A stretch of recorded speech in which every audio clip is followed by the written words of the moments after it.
Welcome to The Explainer. Today, we're bringing a highly analytical lens to a massive transformation that's happening literally right under our noses in the for-profit higher education sector. We are tracking a rapid, honestly almost dizzying, shift away from physical campuses and straight into expansive digital platforms. But this isn't just about trading whiteboards for webcams. We're going to explore how this sudden jump to digital coursework fundamentally alters a university's operational cost structure and ultimately completely rewrites its risk profile. So, I want you to picture this. Imagine a modern university that exists almost entirely in the cloud. We're talking no sprawling quadrangles, no massive brick-and-mortar library buildings, no crowded dining halls, just servers, software, and thousands of remote logins. When a college campus essentially becomes a server, what does that actually look like on a balance sheet? And more importantly, what unseen, invisible risks are being baked right into that new, highly virtualized business model? To really ground our analysis today, I want to highlight a direct quote from the SASB industry standard because it really hits the nail on the head. They state, "An increasing number of students in for-profit universities take courses online." This is our accelerating reality, folks. The modern virtual campus isn't just some niche alternative anymore. For many of these profit-seeking institutions that generate their revenue primarily from student fees, this digital model is now the core engine of their entire business. Okay, let's dive into this. Here is our roadmap. We'll cover the reality of the virtual campus, how to measure these new risks, the data security threat, student debt outcomes, the tug-of-war between marketing and instruction costs, and finally, we'll evaluate the digital degree as a whole. Section 1. The virtual campus reality, the shift online. So, colleges, universities, and professional schools are completely transforming. By moving away from your standard physical brick-and-mortar establishments to these really expansive distance learning platforms, they are entirely rewiring their daily operations. But here's the catch. When you shed the physical constraints of a traditional campus, you also take on a whole new set of incredibly complex digital-first vulnerabilities. Section 2. Measuring the new risks, quantifying the unseen. Let's move to the framework and see how this builds. Because to track these invisible digital risks, investors rely on a highly standardized tool, the SASB standards, which are now maintained by the International Sustainability Standards Board, or ISSB.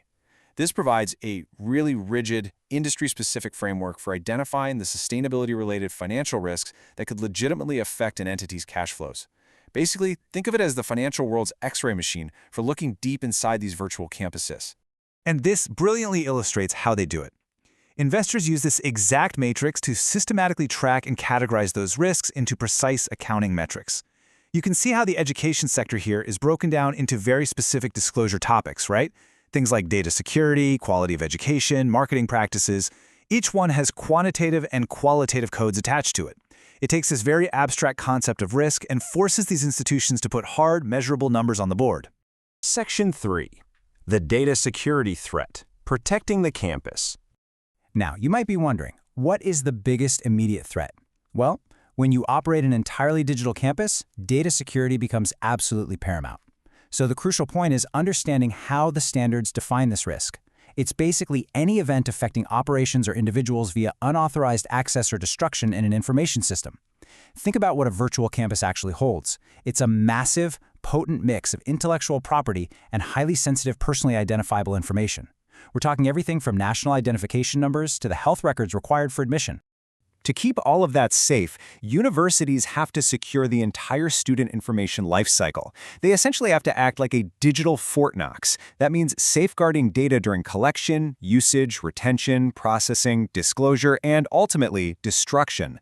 The standards note that institutions frequently use privacy impact assessments to rigorously evaluate these handling processes. They have to mitigate potential vulnerabilities at every single stage, because honestly, one weak link in this chain can bring the whole virtual campus down. But what happens if that system actually fails? Well, you get the ultimate threat, a personal data breach. The SASB standards mandate that institutions must disclose the number of data breaches, the percentage that are specifically personal data breaches, and the exact number of unique students affected. And why does this matter financially? Because the exposure of sensitive info creates these massive cascading effects. It leads to terrible social externalities like identity fraud, it severely damages public perception, ruins retention rates, and generates massive costs just to fix the compromised system. Section 4. Student debt and outcomes, financial consequences. So we've talked about the data they collect, but what about the actual education being delivered digitally and the financial consequences for the students? The reality today is that rising tuition increasingly forces students to finance their degrees with government and private loans. And this rapid growth in student debt creates significant negative economic and social externalities, particularly if those loans go into default. As you can probably guess, this is a massive area of regulatory scrutiny for-profit entities. Now, what's really interesting about this slide is how the SASB standard explicitly demands quantitative measurement of these exact outcomes. It's not enough to just enroll a bunch of students online. Campuses have to prove the educational quality. They must disclose the graduation rate, meaning folks who finish within 150% of normal time, as well as the much stricter on-time completion rate. And critically, the job placement rate. That's the percentage of completers who get a relevant job within 180 days and actually hold it for at least 13 weeks. This is a huge deal. If an institution fails to provide high-quality education and sufficient career support, students end up graduating with sky-high debt and very few skills valued by employers. If a school performs poorly on these accountability metrics, it's a severe financial risk to the institution itself. It can directly jeopardize their eligibility for important governmental funding sources, which, let's be real, are often the lifeblood of their entire revenue stream. Section 5. Marketing versus instruction costs, the cost of growth. Okay, moving to our third major pillar, the drive for continuous online enrollment, which dramatically shifts the operational cost structure.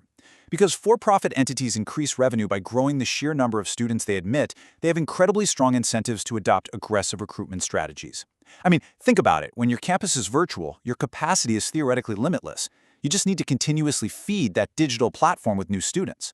Let's move to and see how this builds into a literal financial battleground on the balance sheet. SASB metric SVED 270A3 actually forces institutions to draw a hard line between two very specific categories: what they spend on instruction and student services versus what they're spending on marketing and recruiting.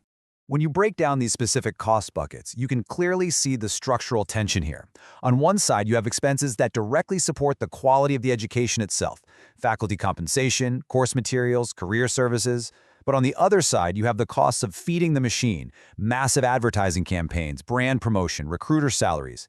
Investors watch this ratio like hawks. They want to know, are these schools spending huge amounts of cash on marketing at the expense of actual quality instruction? And obviously, there's a huge risk if that aggressive marketing crosses the line. The standards require disclosure of any total monetary losses from legal proceedings associated with false or misleading advertising. Using deceptive ads to recruit prospective students, or worse, misleading them into taking out private loans they can never repay, presents massive reputational and financial risks. It can result in heavy civil judgments, regulatory penalties, and, again, a total loss of that crucial government-funded student loan eligibility. Section 6. Evaluating the digital degree. Holistic health check. So, bringing all these threads together, what the ISSB framework really shows us is that balancing data security, ensuring genuine, positive student outcomes, and maintaining totally transparent marketing practices is absolutely critical. An institution is actually required to disclose its policies for providing key performance stats to students before collecting a single dime in fees. Transparent disclosure isn't just some annoying regulatory checkbox. It is directly related to an institution's long-term viability and its ability to attract and retain students safely. I want to leave you with this final, somewhat provocative thought. As we watch this massive, high-tech shift unfold, we have to look really closely at the balance sheet.